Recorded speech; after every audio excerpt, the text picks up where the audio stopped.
Good morning बेटा।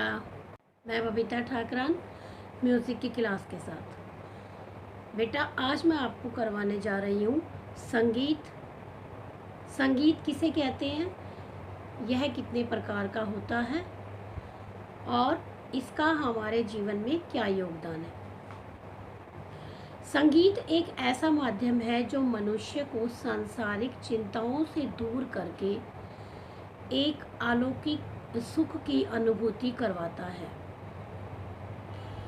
सम का अर्थ है अच्छा और गीत का अर्थ है गायन, अर्थात जो अलौकिक सुख की प्राप्ति करवाए वह भली भांति गाया हुआ गीत संगीत है।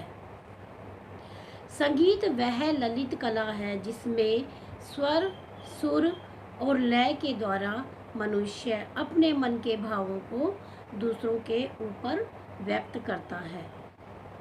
बोलचाल की भाषा में यानी जर्नली हम संगीत किसे कहते हैं, जिस गायन को, सिर्फ गायन को माना जाता है, लेकिन संगीत में गायन, वादन और नृत्य, जब ये तीनों कलाएं इकट्ठी हो जाती हैं तो संगीत बनता है। अर्थात हम कह सकते हैं गायन, वादन और नृत्य तीनों कलाओं का समावेश संगीत कहलाता है। इस प्रकार संगीत के 3 अंग हुए जिसमें गायन, वादन और नृत्य है। इन तीनों कलाओं में गायन कला को सबसे श्रेष्ठ माना गया है। संगीत की उत्पत्ति कैसे हुई? संगीत की उत्पत्ति के विषय में बहुत सी किंवदंतियां या दंत कथाएं प्रचलन में है। संगीत का संबंध देवी देवताओं से जोड़ा गया है। ऐसा माना जाता है कि संगीत की उत्पत्ति ब्रह्मा जी ने की।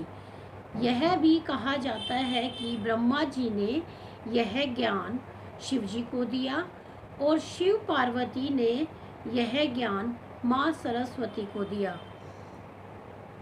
यह भी जानकारी मिलती है कि ऐसा एक पहला राग जिसे संगीत जगत में गाया गया वह माँ पार्वती ने बनाया है। इस प्रकार 6 रचनाओं की एक सुंदर रचना संगीत राग कहलाई। कुछ विद्वानों का विचार है कि संगीत का आविष्कार माँ सरस्वती द्वारा हुआ और सरस्वती ने यह विद्या नारद जी को दी। नारद ने अन्य लोगों को संगीत सिखाया। इस प्रकार 7 स्वरों की उत्पत्ति पक्षियों द्वारा मानी जाती है। मोर से सा, चातक से रे, बकरे से गंधार, कोए से मध्यम, कोयल से पंचम, मेंढक से धवत और हाथी से निषाद की उत्पत्ति मानी गई। संगीत के प्रकार। संगीत के 2 प्रकार हैं। नंबर 1 शास्त्रीय संगीत, नंबर 2 सुगम संगीत। नंबर 1 शास्त्रीय संगीत। शास्त्रीय संगीत ऐसे संगीत को कहा जाता है जिसमें गायन, वादन और नृत्य पर कुछ नियम निर्धारित होते हैं जिनका पालन करने से शास्त्रीय संगीत बनता है। शास्त्रीय संगीत में जहाँ नियमों का पालन किया जाता है वहीं ताल, स्वर, सुर, लय, समय इत्यादि का भी ध्यान रखना होता है। इसमें ख्याल, ध्रुपद और धमार इत्यादि गाए बजाए जाते हैं। शास्त्रीय संगीत के अंतर्गत आने वाली गायकी ख्याल, ध्रुपद और धमार है। नंबर 2 आता है भाव संगीत। भाव संगीत में शास्त्रीय संगीत के अनुसार कोई बंधन नहीं होता। इसमें कोई नियमित शास्त्र नहीं लगा होता।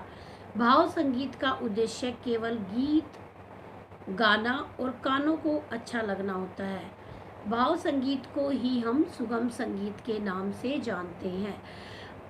अर्थात हम कह सकते हैं कि सुगम संगीत का अन्य नाम भाव संगीत है।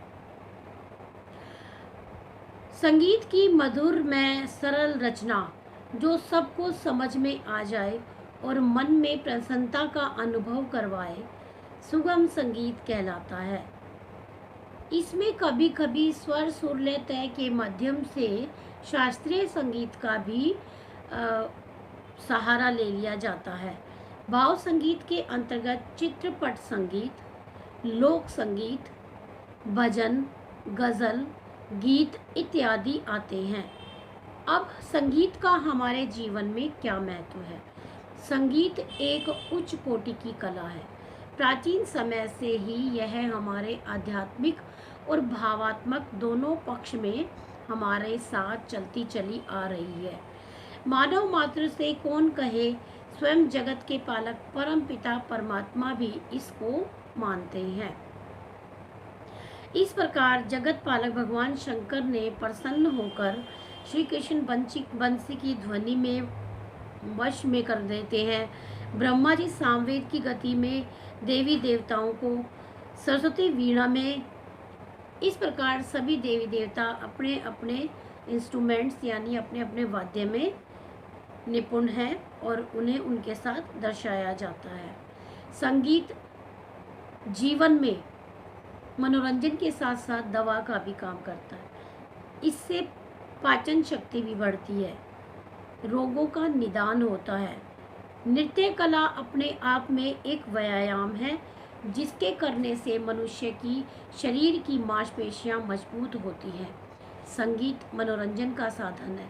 जब कभी हम बोरियत फील करते हैं, बोर महसूस करते हैं, तो हम संगीत सुनते हैं और यह कला मनुष्य को खुश कर देती है, उसका मनोरंजन कर देती है। इस प्रकार संगीत एक औषधि है, कठिन से कठिन रोग का शमन करती है। संगीत साधक जो हमारे शारीरिक इंद्रियां हैं उनके ऊपर भी उन्होंने विजय प्राप्त की है। संगीत साधकों ने हमारे मन की इंद्रियों पर भी विजय प्राप्त की है। संगीत केवल वाणी का सौंदर्य ही नहीं, मतलब अर्थात संगीत गाना ही नहीं, यह तो मन, प्राण और भौतिक शरीर तीनों की एक अनुपम छवि है। इस प्रकार संगीत में हम अपने जीवन में महत्वपूर्ण समझते हुए संगीत को हम अपने जीवन से साथ जोड़े रखें और अपने जीवन में संगीत का आनंद उठाते रहें। इसी बात के साथ मैं अपने शब्दों को विराम देती हूँ।